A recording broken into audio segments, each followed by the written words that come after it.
Hi friends, good morning. అందరు బాగున్నారా? Sunday breakfast మాది ఇవాళ పాస్తా. మా మనమలు ఇద్దరు వచ్చిండ్రు. పాస్తా ఏ అమ్మమ్మ అంటే చేస్తున్నాం. ఒక కప్పు కొంచెం తక్కువ పాస్తా తీసుకున్నాం. ఇవి చిన్నగా ఉన్నాయి పాస్తా. వీట్ పాస్తా ఉంటుంది, మైదా పాస్తా ఉంటుంది. మన ఇష్టం ఏదైనా తీసుకోవచ్చు.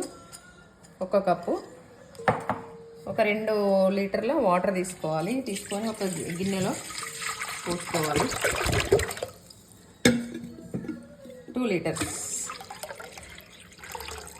పోసుకొని ఇది తీసుకొని స్టవ్ మీద పెట్టుకొని స్టవ్ ఆన్ చేయాలి. ఈ వాటర్లో కొంచెం ఆయిల్ వేయాలి.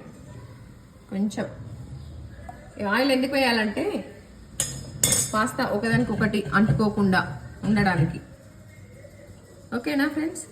వాటర్ బాయిల్ అవుతూ ఉంటాయి. మళ్ళీ వాటర్ బాయిల్ అయినాక ఈ పాస్తా అందులో వేయాలి.